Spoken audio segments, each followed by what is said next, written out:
தமிழக நாம் இனியர்களுக்கு அன்பு வணக்கம். இன்றைக்கி நம்ம ஒரு வித்தியாசமான வீடியோ தான் முயற்சி பண்ண போகிறோம். என்ன அப்படின்னா, ஒரு சினிமாவை பற்றின ஒரு விஷயத்தை பேச போகிறோம். இது நேரடியான சினிமா விமர்சனம் இல்லை.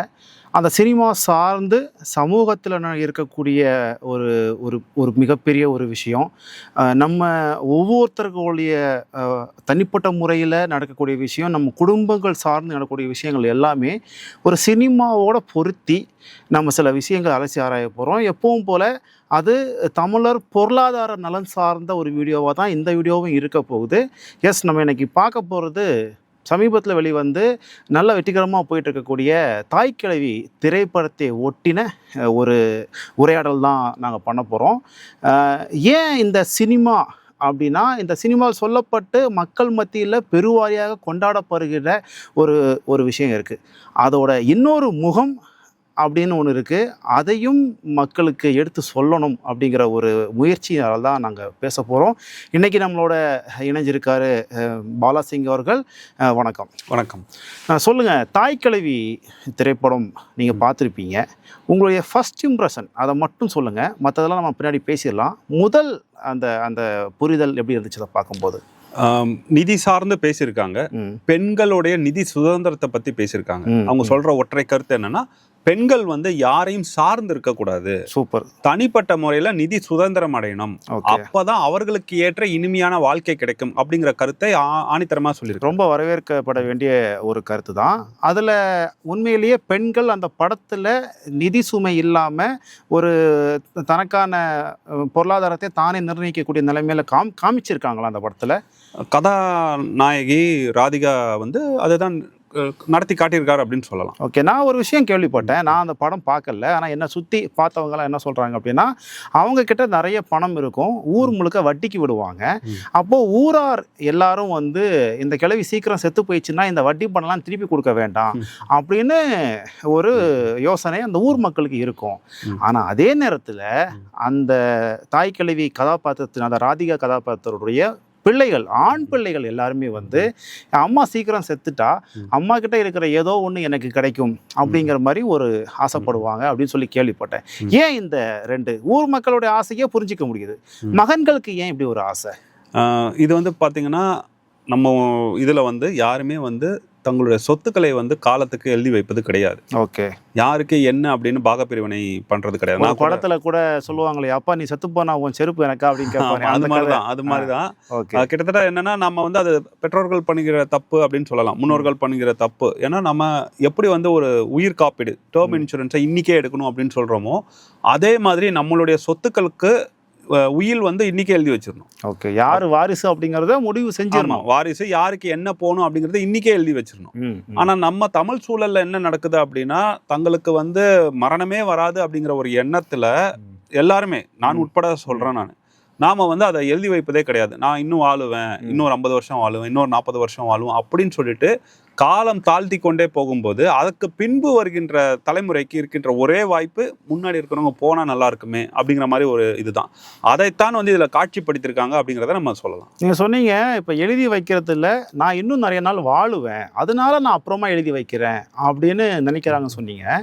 இல்லை, நான் இப்போ எழுதிட்டேன் அப்படின்னா, இப்போ எனக்கு ஒரு உதாரணத்துக்கு ஒரு 50 வயது ஆகுது, நான் இப்போ எழுதிட்டேன் அப்படின்னா ஒரு 60 வயது 70 வயது வரைக்கும் நான் உயிரோட இருந்தா ஏதாவது சிக்கல் வருமா? அதனால இல்லை, நீங்க எழுதுறத மாற்றி கூட அப்புறமா எழுதி வச்சுக்கலாம். அப்போ நல்லது தானே, சேஃப்டி தானே அது.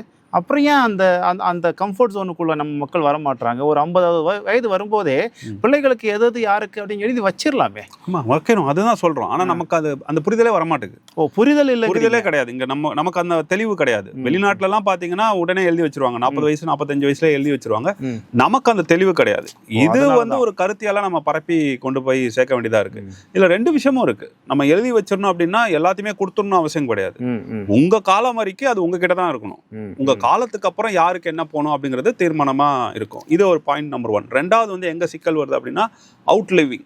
சராசரி வயதை விட அதிகமாக வாழ்ந்துட்டாங்க அப்படின்னா அவங்க காலத்துக்கு அப்புறம் தான் எல்லாம் வரும் அப்படின்னா அவங்களுடைய அடுத்த தலைமுறைக்கே 70-80 வயசு ஆகிடும். ஓ ஓகே ஓகே. அப்படியும் இருக்கக்கூடாது. ஏன்னா அது வந்து வளர்ச்சியை பாதிக்கப்படும். இந்த திரைப்படத்திலையும் அதுதான் சிக்கல். ரொம்ப நாள் ஒருத்தர் வாழுறதே அடுத்த தலைமுறைக்கான ஒரு பாரமா மாறிடும்.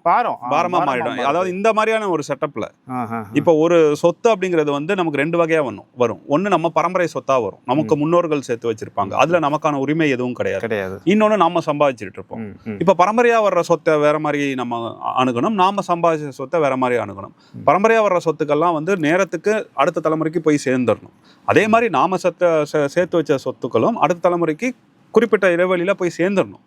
அது விகிதங்கள் வேணா மாறலாமே தவிர இப்படி போய் சேர்ந்தால் மட்டும்தான் எப்படி ஒரு செடிக்கு வந்து தண்ணி ஊற்றி வளர்க்க முடியுமோ, அது சரியான நேரத்தில் தண்ணி ஊற்றினா வளர்ந்துட்டு இருக்குமோ அடுத்த தலைமுறையும் வளரும். எனக்கு ஒரு கேள்வி வருதுல, இப்போ நம்ம சமூகத்தை பொறுத்த வரைக்கும் எப்படி நமக்கு அடுத்த தலைமுறைக்கு ஒரு பொருளாதார பாதுகாப்பு வேணும்னு நினைக்கிறோமோ அதே மாதிரி எனக்குமே பொருளாதார பாதுகாப்பு வேணும்னு நினைக்கிற இயல்பான விஷயம். ஏன்னா இந்த சமூகத்தில் வந்து எல்லாருக்கும் எல்லாம் கிடைக்கணும் அப்படின்னு நினைக்கிற மாதிரி நபர்கள் முழுசாக வாழக்கூடிய சமூகம் இல்லை இது. அப்படி இருக்கும்போது என் சொத்தெல்லாம் நான் என் பிள்ளைகளுக்கு எழுதி வச்சிட்டேன் அப்படின்னா 2 விஷயம், எனக்கான பாதுகாப்பு என்னங்கிற கேள்வி வருது. 2வது நாம் போய் ஒருத்தர்கிட்ட கையேந்தி நிற்க வேண்டியதா இருக்கு அப்படிங்கிற ஒரு இல்லை, அதுதான் சொல்றேன். நீங்க எழுதி வைக்கணுங்கிறது ஒண்ணு, ஆனா முழுசா உங்களை தாண்டி அது போயிடக்கூடாது. எந்த வருமானம் இருந்தாலும் உங்க மூலமாக தான் போகணும், ஆனால் நிச்சயமாக போகணும். இந்த தாய்க்கிழவி படத்தோட சிக்கலே அதுதான். பணம் நிறைய வச்சிருக்காங்க. கதாநாயகி ராதிகா வந்து வட்டிக்கு விட்டோ இல்ல வேற தொழில்கள் செய்தோ பணம் நிறைய சேர்த்து வச்சிருக்காங்க. அதையெல்லாம் ஒரு இடத்துல புதைச்சி வச்சிருக்காங்க. ஸோ அப்படி புதைச்சி வச்சு தன்னுடைய சொந்த மகன்களும் வந்து ஊதாரியாக இல்லை, குடிச்சிட்டு எங்கேயும் கிடக்கல, ஒன்றும் கிடக்கல. ஒரு மகன் வந்து ஆட்டோ ஓட்டுறாரு, கஷ்டப்பட்டு டியூ கட்டிட்டு இருக்காரு. இன்னொரு மகன் வந்து இந்த ஸ்டூடியோ அந்த ரேடியோ போடுவாங்க தெரியுமா, மைக் செட்டு, அதுல என்ன வருமானம் வந்துடும், அதுல உட்காந்து சிரமப்பட்டு இருக்காரு. இன்னொரு மகன் வந்து பூ வித்து வாழ்ந்துட்டு இருக்காரு. எல்லாம் உழைச்சி தான் வாழ்றாங்க, அவங்களுக்கான சிரமத்தோட வாழ்றாங்க. ஆனா இன்னொரு பக்கம் அவங்களுடைய அம்மா வந்து கோடிக்கணக்கான சொத்துக்களை வைத்திருக்காங்க. அந்த கோடிக்கணக்கான சொத்துக்களை எங்க வச்சிருக்காங்க அப்படின்னா அதை ஒரு ரகசியமான ஒரு இடத்துல வச்சிருக்காங்க. இவங்களுக்கு உடல்நிலை சரியில்லாமல் போகும்போது இவங்களுக்கு செலவு பண்ணுவதற்கு அதுல ஒரு சின்ன தொகை, ஒரு 4 லட்ச ரூபா தேவைப்படுது. அந்த 4 லட்ச ரூபாவை இந்த மகன்களால் புரட்ட முடியல. இப்போ இந்த 4 லட்ச ரூபா கொடுக்கல அப்படின்னா அவங்களுக்கு ஆப்ரேஷன்ஸ் பண்ண முடியாது. அந்த ஆப்ரேஷன் பண்ணலன்னா அவங்க உயிர் பிழைக்க முடியாது. அப்போ அந்த பெரும் பணம் தனக்கும் உதவல, தன் பிள்ளைகளுக்கும் உதவல, ஊருக்கும் உதவல, யாருக்கும் உதவல. அப்போ அந்த பணம் வச்சிருந்து எதுக்கு அப்படிங்கிற கேள்விதான் வருது. அதைத்தான் நாங்க சொல்றோம். இது வந்து அந்த படத்தோட சிக்கல் மட்டும் கிடையாது, ராதிகா அவங்களோட சிக்கல் மட்டும் கிடையாது, தமிழ் சமூகத்தோட சிக்கல் இதுதான். பெருவாரியான மக்கள் இப்படிதான் இருக்கிறாங்க. பணம் தான் நம்ம பேசணும். பணம் நம்ம கையில இருக்கணும், அதுதான் எனக்கு பாதுகாப்பு நினைக்கிறாங்க. ஆனா அந்த பணம் எங்க இருக்குங்கிறதும் யாருக்கும் சொல்ல மாட்டாங்க. அந்த பணத்தை பிரிச்சு கொடுக்க மாட்டாங்க. அந்த பணத்துக்கான நாமே யாரும் தெரியாது. அந்த பணம் இருந்த இடம் தெரியாம அழிஞ்சு போயிடுது கடைசியில. கண்டிப்பா இது ஒரு மிகப்பெரிய சிக்கல் தான். இதை எப்படி சரி செய்யலாம் நினைக்கிறீங்க? நாங்க சரி செஞ்சுட்டே வரோம். நாங்க உங்களுக்கே தெரியும், நாங்க ஒரு நிதி நிறுவனம் வச்சிருக்கோம், RXT அப்படின்னு சொல்லிட்டு. வேணா நீங்க கீழே போர்டுல போடுங்க. நாங்க எங்களுடைய முழு நேரமும் என்ன அப்படின்னா இந்த சிக்கல்களை பேசுவதுதான் எங்களோட வேலையை. நாங்க வந்து எங்க கிட்ட பணம் போடுங்க, உங்களுக்கு 2 மடங்கு தரேன், 3 மடங்கு தரேன் அப்படிலாம் கிடையாது. உங்களுடைய நிதி நிலைமையை பார்த்து நீங்க எங்கெங்கெல்லாம் இந்த மாதிரி சிக்கல் வச்சிருக்கீங்க அப்படிங்கிறத கண்டுபிடிச்சு அந்த சிக்கல்களை நாங்க உடைக்கிறது தான் எங்களுடைய வேலை. அதை செஞ்சுட்டாலே என்ன ஆகும், உங்களுக்கு கேஷ் ஃப்ளோ வந்துகிட்டே இருக்கும், நிம்மதியான வாழ்க்கையை வாழ்வீங்க. அதுக்கப்புறம் பணத்தை பத்தி சிந்திக்கவே மாட்டீங்க. உங்க மூளை எப்போதுமே ஒரு கிரியேட்டிவா சிந்திக்கும், ப்ரொடக்டிவா இருப்பீங்க, ப்ரொடக்டிவிட்டி இன்க்ரீஸ் ஆயிடும். அப்ப என்ன ஆகும்னா நீங்க ஓடி போய் பணத்தை சம்பாதிக்கணும்னு அவசியம் கிடையாது, பணம் உங்களை தேடி வரும். ஸோ இதைத்தான் நாங்கள் வேலையா செஞ்சுட்டு இருக்கிறோம். ஸோ இந்த மாதிரியான விஷயங்கள்லாம் இருக்குல்ல, இந்த நுணுக்கமான விஷயங்கள்லாம் வந்து நம்ம பேச வேண்டிய நிலைமையில இருக்கும். ஏன்னா நம்ம கிட்ட நிறைய தங்கம் இருக்கு. கிட்டத்தட்ட நம்ம தங்கத்தோட இருப்பை வந்து அமெரிக்காவோட ஒப்பிடுறோம். அமெரிக்காவிலே 8000 டன் தான் இருக்கு, நம்ம கிட்ட 38,000 டன் இருக்குன்னு பெருமை பேசிக்கிறோம். ஆனா அதனால என்ன லாபம்? அதைத்தான் பயன் இல்ல, அது யாருக்கும் பயன் இல்ல. அததான் தாய்க்கிழவி படம் வந்து உங்களுக்கு வெளிச்சம் போட்டு காட்டியிருக்கு. அந்த படம் பாத்தீங்கன்னா தெரியும். நம்ம அதாவது அந்த படம் அருமையான படம், சந்தேகமும் கிடையாது. அது ஒரு சிறப்பான சினிமா, ரொம்ப சிறப்பான சினிமா. அதை பார்க்கும்போது இந்த சிக்கல்லாம் யாருக்குமே தோணாது. ஏன்னா நம்ம எல்லாருக்குமே என்னன்னா அதிகமான பணம் தான் மகிழ்ச்சின்னு நினைச்சிட்டு இருக்கோம். ஆனா அதிகமான பணம் உதவவில்லை என்றால் யாருக்குமே மகிழ்ச்சி கிடையாது. இந்த விஷயம் யாருக்கும் தெரியாது. ஆனா படம் பார்க்கும்போது எனக்கு அந்த புரிதல் இருந்ததுனால என்னால அணுவாக அதை வந்து டீகோட் பண்ணி பார்க்க நீங்க முடியுது. சொல்லும் போது எனக்கு தெரியுது அவங்க கிட்ட ஒரு கோடிக்கணக்கான பணம் ஒரு இடத்துல இருக்கு. வெறும் 4 லட்சம் ரூபாய் இருந்தா மருத்துவ செலவு செஞ்சிட முடியும், ஆபரேஷன் பண்ண முடியுங்கிறப்ப யாராலையும் போட்ட முடியல அப்படின்னா அந்த பணம் இருந்து என்ன பயன் அப்படிங்கிற ஒரு கேள்வி வருது இல்லையா? அதுதான் எனக்கு பெரிய அந்த படம் வெற்றி பெற்றதுக்கு காரணம் என்னன்னா பொது சிந்தனையில் அதிக பணம் தான் இங்க மதிக்கப்படுது. கடைசியில எனக்கு பணம் வந்துடுச்சுல்ல, நீங்க செத்து உங்களை புதைச்சதுக்கு அப்புறம் பக்கத்துல பணம் வச்சீங்கனாலே போதும் இங்க மகிழ்ச்சி அடைஞ்சிரும். அது வாழ்ற நாள்ல யாருக்கும் பயன் அளிக்கணும். சரி, வாழ்ற நாள்ல நமக்கு என்ன சிக்கல் அப்படின்னா பணத்தை செலவு பண்றதே சிக்கல். அப்படி செலவு பண்ணிட்டாலே நமக்கு வந்து ஒரு எரிச்சல் வருது. பொதுவான தமிழர் குணத்தை சொல்றேன். செலவே செய்யக்கூடாது வரைக்கும் கையிலே வச்சுக்கணும், இருக்க பிடிச்சிக்கணும். அதனாலதான் மக்கள் வந்து நிலத்திலையும் தங்கத்திலையும் முதலீடு பண்றாங்க. அதுதான் வந்து பிசிக்கலா நம்ம கிட்ட இருக்குது. பிசிக்கலா இருக்கு, நான் விட்டுட மாட்டேன் அப்படின்னு அதுல மட்டும் முதலீடு பண்றாங்க. அதனாலதான் பெரும்பான்மையோர் வந்து டேர்ம் இன்சூரன்ஸ் எடுக்க மாட்டேங்கிறாங்க. நான் பணம் போட்டேன்னா அது எனக்கு திருப்பியே வராது, அது செலவு. செலவு. அப்படியே போட்டாலும் என்ன பண்றாங்க, அந்த பிரீமியம் தொகை திரும்பி வருகிற மாதிரி ஒரு இதை போட்டு வச்சிருக்காங்க. அதுக்கு நிறைய பிரீமியம் கட்டணும், கவரேஜ் கம்மியா இருக்கும். இந்த சிக்கலோட அடிப்படை இதுதான். செலவு பண்ண தெரியல, செலவு பண்ணாலும் எரிச்சல் வருது, பணத்தை இருக்க பிடிச்சிக்கிறாங்க. நம்ம எதெல்லாம் வந்து இருக்க பிடிச்சிக்கிறோமோ அது நமக்கு வளர்ச்சியே தராது. இப்போ நீங்கள் சொன்னீங்க, நீங்கள் ஆர்எக்ஸ்டி மாதிரி நிறுவனம் இது இருந்து நிறைய வேலைகள் செய்கிறீங்க, மக்களுடைய அந்த மணி மேனேஜ்மெண்ட்டை வந்து மாற்றணும்னு நினைக்கிறீங்க, பிஹேவியரை மாற்றணும்னு நினைக்கிறீங்க. இப்போது தாய் கேள்வி மாதிரியான படம் வந்து ஒரு கிராம சூழலில் எடுக்கப்பட்ட படம். கிராமத்தில் எனக்கே தெரியும், ஒரு 95-100 வயது வரைக்கும் வாழக்கூடிய குறிப்பாக பெண்கள், அந்த வயதான பெண்கள் வந்து இன்னமும் தனியாக இருப்பாங்க. மகன்கள் எல்லாம் நல்லா செட்டில் ஆகிருப்பாங்க, கூட போய் இருக்க மாட்டாங்க. தனியாக ஒரு சின்னதாக அவங்களுக்குன்னு ஒரு வீடு, அவங்களே சமைச்சு சாப்பிடுவாங்க. அந்த மாதிரி நபர்கள் இன்னும் இருக்கிறாங்க. சரி, அந்த மாதிரி தனியாக நான் தான் இருப்பேன் அப்படி வைராக்கியமாக இருக்கக்கூடிய ஆட்களுக்கு என்ன இதை விட பெட்டரான ஒரு அணுகுமுறை என்னவா இருக்கும்? அவங்ககிட்ட ஏதோ ஒரு பணம் இருக்கும், கோடிக்கணக்கில் இல்லைனா கூட ஏதோ ஒரு லட்சங்களில் அவங்ககிட்ட பணம் இருக்கும். அதை அவங்க என்னவா சேமித்து வைக்கலாம், இல்லை எங்கே முதலீடு பண்ணி வைக்கலாம், அவங்களுக்கு பயன்படக்கூடிய விஷயமா இருக்கணும். அதிகாவுக்கு பயன்படாத பணம் மாதிரி இவங்களுக்கு இருந்துடக்கூடாது. அதுக்கு ஒரு கிராமப்புறத்தில் இருக்கவங்களுக்கு என்ன செய்யலாம்னு நினைக்கிறீங்க? இல்லை, இதில் கிராமம் நகரம் அப்படிங்கிறதே கிடையாது. அதுலேயும் வந்து இதில் நீங்கள் முதலீடு திட்டங்களை பற்றி நான் பேச விரும்பலை. நான் எதை பேச விரும்புகிறேன் அப்படின்னா, நமக்கு இருக்கிற அந்த பழக்கத்தை தான் பேச விரும்புகிறேன். நம்ம வந்து அவ்வளோ பெரிய சொத்துக்கள் வைத்திருக்கோம் அப்படின்னா நம்ம எத்தனை பேர் வந்து நம்ம குடும்பத்தினருக்கு வந்து தெரியப்படுத்துறோம், என்கிட்ட இவ்வளோ சொத்து இருக்குது, ஒவ்வொரு சொத்துலையும் நான் இவ்வளோ நாமினி ஒன்றை போட்டு வச்சிருக்கிறேன், இது வந்து நான் இல்லை அப்படின்னா நீ இப்படி தான் ஆக்சஸ் பண்ணணும், இதோட பாஸ்வேர்டு இதுதான், இவங்கள தான் போய் நீ பார்க்கணும். இப்படி யாருமே பேசுறது கிடையாது. இதில் ஒரு சிக்கல் இருக்குது. இப்போ நான் போய் ஒருத்தங்க நாமினிக்கு என்னோட எல்லா பணத்தை எங்கெல்லாம் பணம் வச்சிருக்கேங்கிறத சொல்லிட்டேன் அப்படின்னா எனக்கே தெரியாமல் அந்த பணம் திருடு போகிறதுக்கு வாய்ப்பு இருக்குது. அதுதான் வந்து நிறைய பேர் வந்து தயங்குறாங்க சொல்கிறதுக்கு. பாதுகாப்பாக கிட்ட சொல்ல போனால் மறைச்சி வைக்கிறாங்க. அவங்க வந்து நீங்கள் சொன்னீங்க இல்லையா, புதைச்சி வச்சாங்க அப்படின்னு, அதை யாருக்கும் தெரியாமல் மறைச்சி வச்சாதான் அந்த படம் என்கிட்ட இருக்கும் அப்படிங்கிறது. அப்போது மக்களுடைய மனசுலையும் அந்த பிஹேவியர் சேஞ்ச் தேவை இருக்கு. ஆமாம், கண்டிப்பாக தேவை இருக்கு. இதுக்கு சில டூல்ஸ்லாம் இருக்கு. நாங்களே வந்து அதெல்லாம் ஆன்போர்ட் பண்ண போகிறோம். ஃபேமிலி வால்ட்னு சொல்லுவாங்க. அதில் உங்களுடைய இன்வெஸ்ட்மெண்ட்ஸ் எல்லாம் நீங்கள் போட்டு வச்சுக்கலாம். நான் சொன்ன இந்த விஷயங்கள் எல்லாம் நீங்கள் அதில் பதிவு செஞ்சு வச்சுக்கலாம்.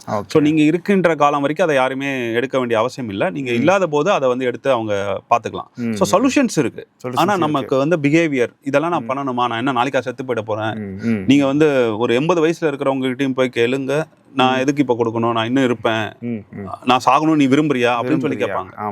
ஸோ இதெல்லாம் வந்து ஒரு விதண்டா வாதமாக தான் நான் பார்க்குறேன். நிதி சார்ந்த விஷயங்கள்ல சொல்கிறேன். ஓகே, அதையும் தாண்டி நம்ம பேசக்கூடிய விஷயம், நான் என்னதான் கிராமப்புற மக்களுக்கு பற்றி பேசினாலுமே அவங்களுக்கு வேற வழி இல்லை, அதை பண்ணுறாங்கன்னா கூட புரிஞ்சிக்க முடியுது. ஆனால் நகரங்களில் நல்லா மெத்த படித்த மக்கள் கூட, இன்ஸ்ட்ருமெண்ட்ஸை பற்றி நல்லா தெரிஞ்சவங்க கூட இந்த மாதிரி பிஹேவியரில் இருக்கிறாங்க. என் பணம் என்கிட்டே இருக்கணும், யாருக்கும் போகக்கூடாது, நான் செத்த பிறகு நீ யார் வேணா என்ன வேணா செஞ்சுக்கோ அப்படிங்கிறாங்க. ஆனால் செத்தப்புறம் பணம் எங்க இருக்குன்னு யாருக்கும் தெரிய மாட்டேங்குது. அந்த நபர்களாவது குறைஞ்சபட்சம் இந்த மாதிரி விஷயங்களுக்கு உள்ள இந்த தாய் கிழவி படத்துல வந்து நான் டீகோட் பண்ணி சொல்லணும்னு விரும்புற விஷயம் அதுதான். நம்மளுடைய பழக்க வழக்கத்தை தான் அவங்க சொல்லியிருக்காங்க. படத்தை பார்த்தாலே தெரியும் எத்தனை பேருக்கு வந்து இவ்வளோ கோடி ரூபா பணம் வச்சிருக்காங்களே, இந்த 3 பிள்ளைகளுக்கு கொடுத்துருந்தா அவங்க அடுத்த அதுவும் அதிகமாக கொடுக்க வேணாம், ஆளுக்கு ஒரு 10 லட்சம் கொடுத்துருந்தா கூட போதும். 10 லட்சமே பெரிய பணம், பெரிய பணம் அவங்களுக்கு. அது பெரிய பணம். படம் முழுக்கவே வந்து பாத்தீங்கன்னா அவங்க ஒரு 50,000த்துக்கும் 1 லட்சத்துக்கும் 1.5 லட்சத்துக்கும் ஓடுறாங்க. இன்னொன்னு கேள்விப்பட்டேன், அவங்களோட மகள் வந்து 3 சவரன் நகைக்காக தாய் வீட்டுல வந்து இருப்பாங்க. ஆமா, ஆனா இந்த அம்மா கிட்ட 100க்கும் மேற்பட்ட சவரன் நகைகள் வந்து இங்க தேங்கி கிடக்கும். அப்போ 3 சவரனுக்காக மகள் வந்து வாழ்க்கையை விட்டு வந்து இருக்கா. அது திரைக்கதையில இருக்கிற ஒரு ட்ரிக்குன்னு சொல்லலாம். அது என்னன்னா, ஒருத்தன் வந்து ஆசைப்படுறான், அந்த ஆசைப்படுறவங்க கிட்ட என் மகளை நான் விட மாட்டேன் அப்படிங்கிற வைராகியத்துல அந்த 3 பவுன் அவங்க கொடுக்காம இருந்திருக்கலாம். அதை கூட நம்ம பார்க்க வேணாம். ஆனா மகன்கள் வந்து தன்னுடைய தாயோட உயிரை காப்பாற்றுவதற்கு 1 லட்சம் இல்லைன்னு சொல்லிட்டு ஓடிட்டு அலைஞ்சிட்டு இருக்காங்க. அவங்க கஷ்டப்படுறாங்க. அவங்க பிள்ளைகளை படிக்க வைப்பதற்காகட்டும், தினசரி வாழ்வை ஓட்டுவதற்காகட்டும் ஒண்ணுமே இல்லை. நம்ம அதுல ஒரு காட்சி வரும். ஆட்டோ ஓட்டுவாரு. அவர் வந்து கீழே 1 ரூபா கிடக்கும். அந்த 1 ரூபாவை எடுக்க போவாரு. அப்ப அவர் பாக்கெட்ல இருக்கிற 50 ரூபா கீழே விழுந்துரும். அப்ப அதுக்கு என்ன அர்த்தம்? அவரு அந்த 1 ரூபா கூட பெருசா நினைக்கின்ற ஒரு நிலைமையில இருக்காரு. ஆனா அவங்க அம்மா வந்து பாத்தீங்கன்னா பல கோடி செத்து வச்சிருக்காங்க. சோ இந்த விஷயத்தை தான் நம்ம உடைச்சி பேச வேண்டியது. இயக்குனருமே அதான் சொல்ல வந்திருக்காரு. நம்ம பேசுறதும் சொல்ல வந்திருக்கு. ஆனா வேற யாரும் பேசல. பொதுத்தளத்துல இதை பத்தி யாரும் இந்த பெர்ஸ்பெக்டிவ்ல பேசல அப்படிங்கிறது கண்டிப்பா வருத்தம் தான். நிறைய பேர் பேசுவாங்கன்னு நினைக்கிறேன். நம்ம வீடியோ வந்ததுக்கு அப்புறம் நிறைய பேர் பேச வாய்ப்பு இருக்கு. முக்கியமா என்னன்னா நம்ம பேசுறதுக்கே காரணம் இந்த படம் வந்து பெரிய வெற்றி பெற்று இருப்பதால் தான். சோ இந்த படம் சொல்ற கருத்துலயும் நமக்கு ஒப்புமை உண்டு அப்படின்னு சொல்லலாம். அதை தாண்டி நம்ம வந்து சில விஷயங்கள் நம்ம அனுபவத்தின் மூலமா கண்டுபிடிச்சிருக்கோம். அதை வந்து மக்களுக்கு எடுத்து சொல்வதற்கு இந்த திரைப்படத்தை நம்ம பயன்படுத்தி கண்டிப்பா ஒரு திரைப்படம் அதை சார்ந்து நம்ம சில விஷயங்கள் பேசியிருக்கோம். இதில் ரொம்ப முக்கியமா திரைப்படத்தை குறை சொல்வதற்கு அல்ல இந்த வீடியோ நாங்கள் மேக் பண்ணது. அதில் சொல்லப்பட்ட விஷயம் மக்கள் மத்தியில் நம்மள மாதிரி ஆட்கள் கிட்ட ஒரு பிஹேவியரா, அதுவும் பேட் பிஹேவியரா இது இருக்குது. அதை சேஞ்ச் பண்ண வேண்டியது காலத்தின் கட்டாயம் அப்படிங்கிற ஒரே புள்ளியில தான் நாங்கள் இதை பேச வரோம். அந்த திரைப்படத்தில் இருந்த மாதிரி நாம் சேர்த்து வைக்கக்கூடிய பணம் நமக்கோ, நம் பிள்ளைகளுக்கோ, நம் நண்பர்களுக்கோ, நம் பெற்றோருக்கோ அல்லது யாராவது ஒருவருக்கோ உதவிகரமாக இருந்துட்டா பரவாயில்ல. ஆனால் நான் சாக கிடக்கும்போது கூட என் பணம் எனக்கு உதவலை அப்படின்னா அந்த பணத்தை நான் சேர்த்து என்ன பிரயோஜனம் அப்படிங்கிற பெரிய கேள்வியோடு நான் இந்த வீடியோவை முடிச்சுக்கிறேன். இன்னொரு வீடியோவில் சந்திப்போம். நன்றி.